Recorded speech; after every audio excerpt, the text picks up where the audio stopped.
They said, sure, as a matter of fact, you can climb on it if you want. So I got up to the engine, and then something really unusual about the engine, other than the design, the alloys itself, just the sheen and color, looked like iridescent color, like when you hold a CD disc to the sun and you see the rainbow.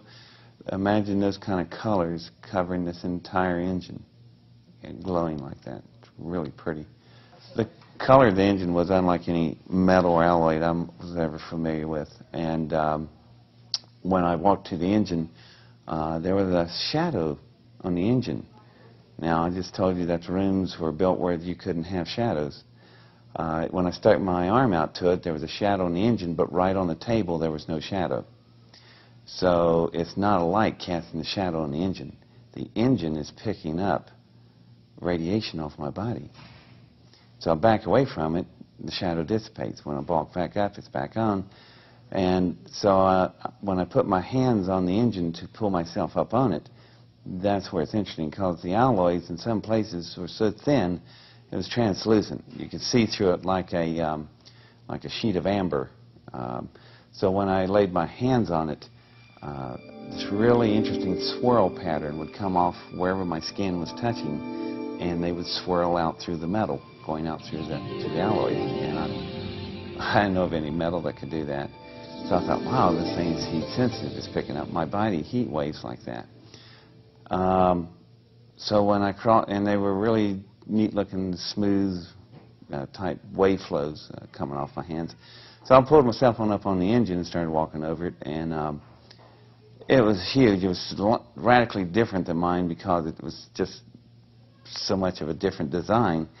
And the way they ran the fusion flows and the way you would run fuel in a fuel line of an engine, this thing was totally different. There was no wiring. Now, my engine was covered with miles of wiring, so I could get all the firing orders right toward the cyclotrons, the particle accelerators. Did you immediately know that it was alien at that time? I suspected when I put my hands on it, it felt so different. It felt like a frog belly. If you ever, I don't know if people play with frog bellies, but I did. It looked wet, but it wasn't wet. It's just so slick looking, but it wasn't slick. And it was just amazing. But it also had such a texture, and as soon as you touched it, it was cold in the air-conditioned well in the facility, but the minute you touched the metal, it became your temperature instantly. I don't know of any alloys that can do that. So I started going, oh, this may not be from around here. So I'm walking down the engine, and I go up to where the main core cells are in the particle accelerators.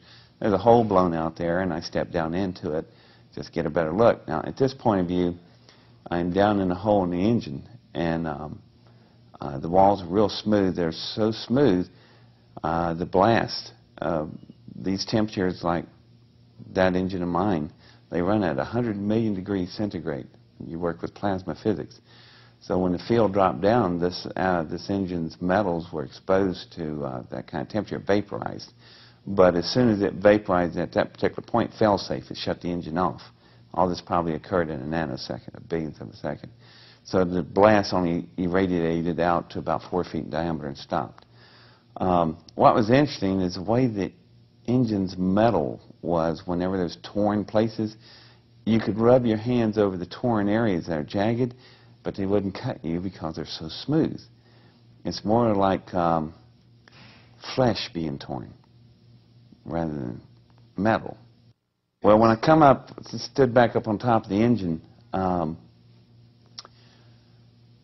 knew, looking at some of the interior parts of it and the way it was constructed, I had enough of what was going on. So I turned around and told them about this firing system here, and they were going, yeah, where is the firing system? And I started to tell them that because I finally figured out what this thing was doing. But then I said, well, why am I telling you about your own firing system if all this is yours, and you got, this isn't from here, is it? Matter of fact, it ain't from around the area, is it, boys? And they started getting upset. I said, let's do some assumptions. This is an engine. I'm assuming it came out of a craft, a big one, by the size proportional differences. probably 300 feet plus, you know, the length of a football field. Well, therefore, it's got occupants. What in God's name have you done with them? Well, that was the wrong thing to say, because they are up on the engine coming after me, and it's time to leave. Well, when I bend down to get off the engine, I put my hands back on the engine. Something interesting. Instead of the nice, smooth wave lines, they would now look like small tornadoes coming off all my fingertips, moving through the metal. And I pulled my hands back, put them back on. There they were, but they were starting to calm down a little bit. And then I realized what this thing was. They grabbed hold of me, the Air Force guy did. We got back in the golf cart, and we were riding back up to the surface. And I was sitting there thinking, I just realized what this engine is. It's a symbiotic engine. The engine is alive. It is an engine that's capable. The reason they couldn't figure out the firing order is that the tubing that was cascading all over its body looked like the same pattern you would have from a brainstem of a neurosynaptic ordering firing order. So what's happening is when the pilots sit down in their seats, their thought waves drive the engine. When I first touched the engine, I was curious and awed by it. The wavelengths were smooth off my fingers. When I was getting off down from it, I was totally angry.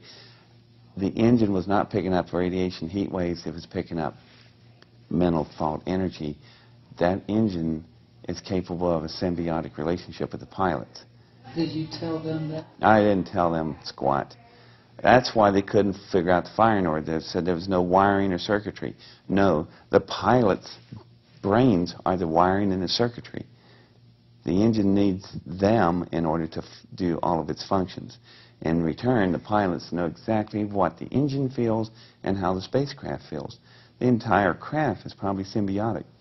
Now, before you sit there and blow this off like it's just a bunch of science fiction, let me bring you up to date here to current events. I just left Princeton University. There's a Dr. John up there, Robert John, and he runs the Pear Research Institute. They have a contract from McDonnell Douglas, you ever heard of them? Small aerospace company, to build mental shielding for firing systems on the new F-22 fighters. So people go, what's that got to do with anything? Pilot comes home at night, catches his wife in bed with another man. He's having a bad day. He's now got to go fight a fighter that is so sensitive. When he straps on his helmet, just like the Apache helicopter, you turn your head this way, the gun mounts follow your head. This firing system now links to your brain. Foxfire, Clint Eastwood. Where do you think the Hollywood's getting their ideas? McDonnell Douglas is under construction building a symbiotic relationship firing control system. Where did they get their idea? I wonder. Could have been back in June 1971, or God knows how long they've had this engine. However, it's reality. We have symbiotic engines in aeronautics. We're moving into that area right now with the F-22 and beyond, with our future fighters. So, which is science fiction, which is science fact? Where does it start and end? You can't tell anymore. When we got back up to the surface on the golf carts, there was another problem developing. I already knew that if they could hold this kind of information back, there's a lot of other things